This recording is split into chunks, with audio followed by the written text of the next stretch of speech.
Chair recognizes the gentleman from New York, Mr. Garbarino.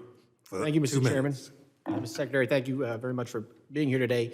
I wish I had more than 2 minutes, because first I had a lot of cyber questions that I wanted to ask, but how, with everything going on right now, internationally, all the cyber attacks that we're facing, how are we requesting, how is the administration requesting less money for this budget than what was received by CISA last year? I think it's $100 million less. Congressman, we're asking for more funds than we asked in our president's fiscal year 22 budget, and this is an issue of timing, as I explained earlier, with respect to the preparation of our budget for fiscal year 23 vis-a-vis the publication of the 22 enacted budget. What is DHS's goal for CISA? Was it $5 billion? What would the goal over the next 5 years like you to? We are eager, and the ranking member Katko and I have spoken about resourcing CISA. We are eager to resource CISA as quickly as we can absorb the funds that we received and use them efficiently. Okay, I just have to second what my colleague, Mr. Katko, said. With what is happening internationally, what other countries are spending on their cyber, we need to make sure we double down and CISA gets every resource that it absolutely needs to protect us. But I want to switch over. I know a lot of people have been talking about the border, so I do want to ask a question.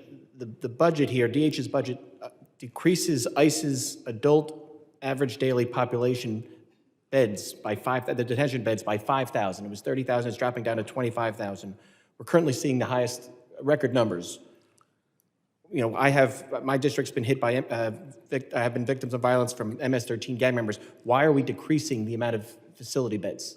So Congressman, historically, the detention beds have not been used effectively. We are emphasizing use of alternatives to detention. We're seeing high appearance rate in court proceedings through ATD. We use the acronym to describe it.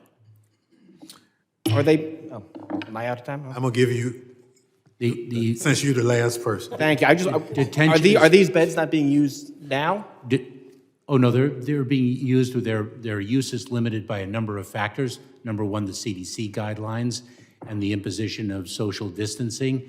Number two, quite frankly, labor shortages and finding people to work in those detention facilities. But really what we are using detention for is the individuals who need to be detained because of public safety issues, border security, and national security issues. And then the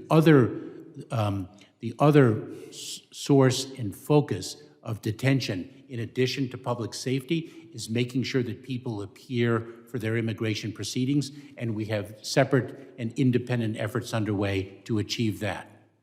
With all the people coming, I think we should. Gentleman's time has expired.